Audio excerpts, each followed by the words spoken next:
Hello friends, welcome to Anikthiya kitchen. இன்றைக்கி நம்ம பார்க்க போகிறது வந்து ஹைதராபாதி சிக்கன், நிசாமி சிக்கன்.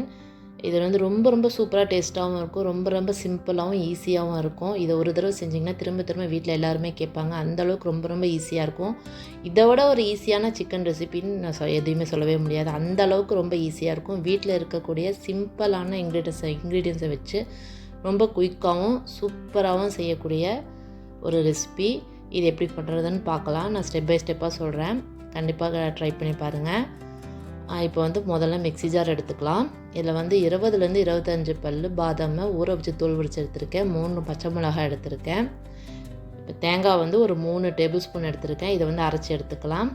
இப்போ வந்து எந்த நீங்கள் பேனில் வந்து சிக்கன் செய்ய போகிறீங்களோ அந்த பேன் எடுத்துக்கலாம். நான் வந்து மண் சட்டி எடுத்திருக்கேன். இதில் வந்து அந்த பேஸ்ட்டை ஆட் பண்ணிக்கலாம். லைட்டாக அதை ஒரு 1/4 கிளாஸ் தண்ணி ஊற்றி மிக்சியில் வந்து கொஞ்சம் அலாசிட்டு ஆட் பண்ணிக்கலாம். ஒரு 2 டேபிள் ஸ்பூன் அளவுக்கு ஜிஞ்சர் கார்லிக் பச்சை மிளகாய் பேஸ்ட் ஆட் பண்ணியிருக்கேன். இப்போ வந்து ஒரு 200 கிராம் அளவுக்கு தயிர் எடுத்திருக்கேன். ஒரு 1.5 டேபிள் ஸ்பூனு உப்பு எடுத்திருக்கேன். 2 டேபிள் ஸ்பூனு மிளகாய்த்தூள் chilli powder, 2 table spoon coriander powder, தனியாத்தூள், 1 டீஸ்பூன் வந்துட்டு garam masala, 1 teaspoon pepper powder, 1 teaspoon jeera powder, ஒரு 1/4 டீஸ்பூன் மஞ்சள் தூள். இப்போ வந்து 2 வெங்காயம் எடுத்திருக்கேன், நல்லா பொரிச்சு எடுத்திருக்கேன். இதை வந்து கையால் கொஞ்சம் நசுக்கி சேர்த்திக்கலாம். 1 கிலோ சிக்கனுக்கு 2 வெங்காயம் கரெக்டாக இருக்கும். இப்போ வந்து இதை நம்ம இதில் ஆட் பண்ணிக்கலாம். இப்போ அடுத்ததாக பார்த்திங்கன்னா ஒரு கைப்பிடி அளவுக்கு புதினா தலையை வந்து நான் கழுவி அறுத்து வச்சுருக்கேன். ஒரு கைப்பிடி அளவுக்கு கொத்தமல்லி தழை, ஒரு பெரிய லெமன் ஜூஸ் ஆட் பண்ணியிருக்கேன். இப்போ வந்து எண்ணெய் வந்து 4 டேபிள் ஸ்பூன் ஆட் பண்ணியிருக்கேன். நான் ஆலிவ் ஆயில் தான் ஆட் பண்ணியிருக்கேன். இன்னொரு 1/4 கிளாஸ் தண்ணி ஆட் பண்ணியிருக்கேன். மொத்தமாகவே ஒரு 1/2 கிளாஸ் தண்ணி ஆட் பண்ணியிருக்கேன்.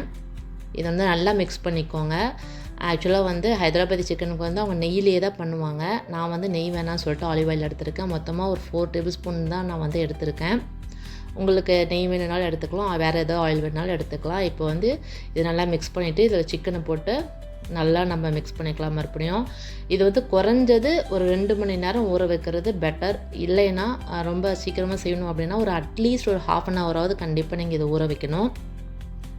நல்லா மிக்ஸ் பண்ணியாச்சு. இப்போ நம்ம ஒரு 2 ஹவர்ஸ்க்கு அப்புறம் டைரெக்டாக இந்த சட்டியை அப்படியே எடுத்து நம்ம அடுப்பு மேலே வைக்க போகிறோம். பாருங்கள், 2 ஹவர்ஸ் ஆயிடுச்சு. இப்போ நான் வந்து அடுப்பு மேலே வச்சுட்டு ஹை ஃப்ளேம் வச்சு ஒரு 5 நிமிஷம் நம்ம வந்து இதை ஹீட் பண்ணிக்கலாம். ஒரு 5 நிமிஷம் ஹை ஃப்ளேமில் வச்சு எல்லா பக்கமும் கிளறி விட்டுக்கோங்க. 5 நிமிஷத்துக்கு ஒரு தடவை நீங்கள் கிளறிக்கோங்க. ஏன்னா இதில் வந்து பாதாம் ஆட் பண்ணியிருக்கனால அடி நல்லாவே பிடிக்கும். அடி பிடிக்காத மாதிரி கிளறி விட்டுக்கோங்க. இப்போ 5 நிமிஷத்துக்கு அப்புறம் நீங்கள் ஃப்ளேமை வந்து லோ பண்ணிடுங்க. லோ பண்ணி 20லேருந்து 25 மினிட்ஸ் வரைக்கும் இதை நம்ம வேக வைக்கணும்.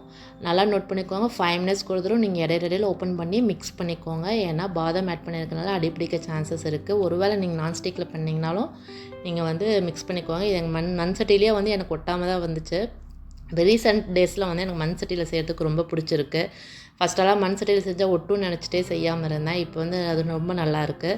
இப்போ 20 மினிட்ஸ்க்கு அப்புறம் பார்த்திங்கன்னா பாருங்கள், எண்ணெயெல்லாம் பிரிஞ்சு வந்துருச்சு. சிக்கன் நல்லா நமக்கு ரெடி ஆயிடுச்சு.